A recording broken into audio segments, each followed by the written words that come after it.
আসসালামু আলাইকুম, সবাইকে কেমন আছেন সবাই? আশা করছি সবাই খুব ভালো আছেন। আলহামদুলিল্লাহ, আল্লাহর রহমতে আমরাও অনেক ভালো আছি। তো আজকে আমি রান্না করব ঝিঙে পোস্ত আলু দিয়ে বড়া, ডালের বড়া। তো চলুন শুরু করা যাক।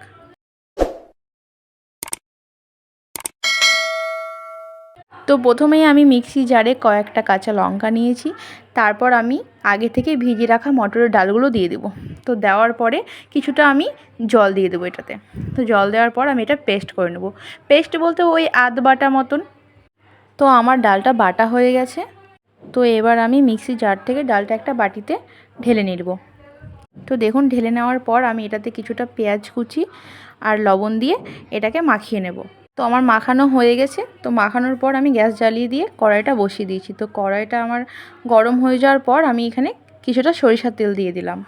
তো দেখুন, সরিষার তেলটা গরম হয়ে গেলে আমি একে একে বড়াগুলো দিয়ে দেব। তো দেখতেই পাচ্ছেন আমার বড়াগুলো দেওয়া হয়ে গেছে। এবার এটাকে উল্টে পাল্টে ভেজে নেব। তো ভেজে নেওয়া হয়ে গেছে, এবার এটাকে আমি তুলে নেব। তো দেখুন, তুলে নিলাম। তো আমার বড়গুলো ভাজা হয়ে গেছে। তারপরে আমি অন্য একটা কড়াইয়ে কিছুটা তেল দেব। তো তেল দেওয়ার পর আমি এখানে কালো জিরে ফোড়ন দিয়ে দেবো। কালো জিরে ফোড়ন দেওয়ার পর আমি ওটার মধ্যে মশলা দিয়ে দিয়েছি, যেমন আদা বাটা, রসুন বাটা আর জিরে বাটা। তো মশলাটা দেওয়ার পর আমি কিছুক্ষণ নেড়ে চেড়ে একটু জল দিয়ে মশলাটা কষিয়ে নেব। তারপর আমি এটাতে লবণ হলুদ দিয়েছি আর কাঁচা লঙ্কা দিয়ে আমি মশলাটা কষিয়ে নেব ভালো করে।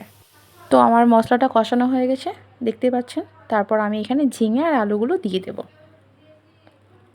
তো ঝিঙে আলুগুলো দিয়ে আমি কিছুক্ষণ নাড়াচাড়া করে ঢাকা দিয়ে দেবো। ঢাকা দেওয়ার পর আবার খুলে দেখব কিছুক্ষণ পর।